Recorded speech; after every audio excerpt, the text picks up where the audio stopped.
Right. So, for those of you who would do mathematics, or where I'm from, we call it additional mathematics as well. Those are two separate subjects. So, for those of you who do either subjects or both subjects, you would be familiar with, or at least be introduced to, quadratic equations.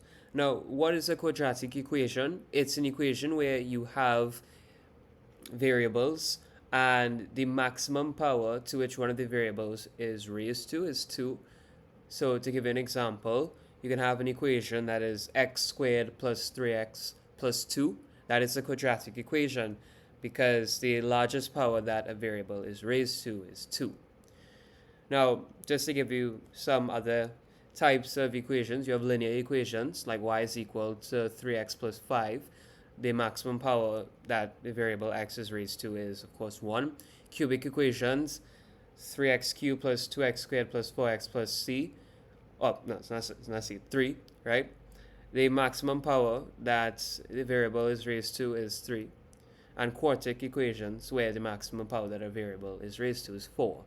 So 4x to the power of 4 plus 3x cubed plus 2x squared plus 3 or 5 or whatever number. Now, in a quadratic equation, we have three main components that we look at. We have, so for example, x squared plus 3x plus 2.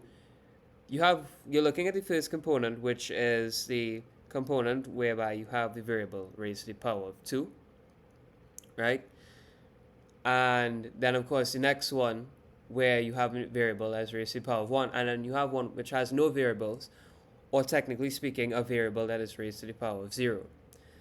So for x squared plus 3x plus 2, we break it down to x squared plus 3x and then plus 2. Now, with these three different components, we're going to look at what numbers or integers that the variables are multiplying by. So for x squared, it's multiplying by 1. For 3x, it's multiplying by 3. And then for 2, well, it's 2 by 1. So, or 2 by x to the power of 0. So you can put 2. And these numbers that are multiplying by the variables, you label them as A, B, and C.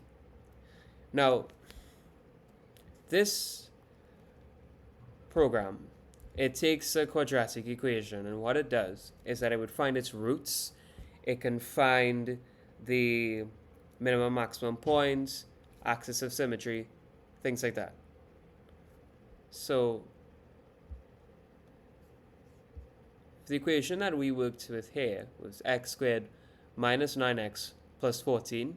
X squared multiplies by 1, so A is 1. X multiplies by minus 9, so B is minus 9. And of course, plus 14, C would be 14. Now, apart from calling them the roots, we can call the roots the x-intercepts. Also, you can find the y-intercept, determining whether it's a maximum or minimum curve, finding the turning point, which is the maximum or minimum point, determining the type of roots, finding the maximum or minimum value, axis of symmetry, right? So this program essentially, and in summary, takes the quadratic equation and breaks it down to find all these different properties. Now, you can do this on a calculator, and in many cases, it would be more possible, more feasible, and easier, and more convenient to use a calculator, but it's a cool project. So, this is it. So quadratic equation analysis. Note, in order to use this program, simply enter the values of a, b, and c where indicated, and the program shall automatically calculate the desired values. The only manual part of the program is figuring out a, b, and c. So x-intercepts. For this, what it does was that it used the large quadratic equation formula, which varies by either having minus v plus or minus v minus. The full formula is provided in the description of the video. So it has these commands of b squared. It breaks down the equation and manually finds each component, and then of course it would combine the components to get a final answer. So x1 was 7, x2 was 2. Finding the y-intercept, y-intercept is c, so whatever plugged in value you had for c, it would just mark as the y-intercept. So in this case, it'd be 14. Determining whether it's a maximum or minimum curve.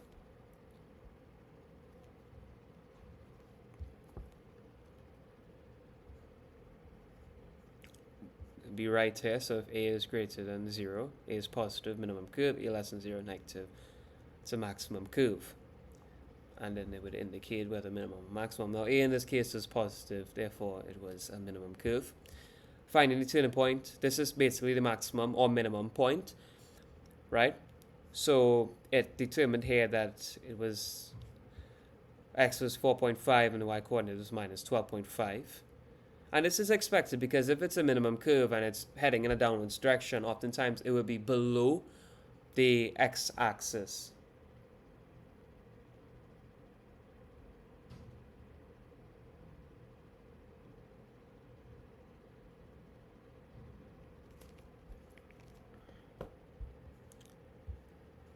Determine any type of roots. Of course, the formula for that I do know on the top of my back of my head. That is b squared plus 4ac, right? So the root equation is greater than 0. The roots are real and distinct. If it's equal to 0, roots are real and equal. If it's less than 0, roots are not real and not distinct. In this case, it determined that the roots were not real and not distinct. Of course, if otherwise, it returns error. Check plugged in values. So finding the minimum or maximum value, you can find this, which is minus h, or h by minus 1. So it determined it to be 4.5. And of course, well, in this case, it would just be the x-coordinates of your turning point. So that's a shortcut to do it. Axis of symmetry, of course, is just the line x is equal to whatever you found to be your maximum value. So how you know what the axis of symmetry is, you draw a vertical line, or a relatively vertical line, straight down the center of your curve, and that will reveal, if you haven't already found it, the x-coordinates of your maximum point or minimum point or turning point, right? And of course, I have at the bottom here, use the provided data to draw a graph. Now, it doesn't draw a graph view. I am not too sure of whether you can have the program illustrate a graph. You can manually try to do something that looks like a graph here, but it would not be something like Desmos. Of course, Desmos is a program where you can plug in almost any equation that you want to, and it would draw a respective line, that corresponds to that equation. Of course, it would illustrate the line here. So yeah, I'm just gonna scroll through it slowly, just to show you what was made here.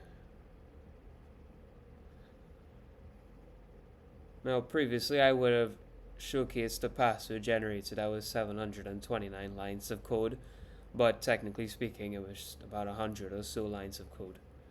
This one is a similar length, which 116 lines of code, so not too big.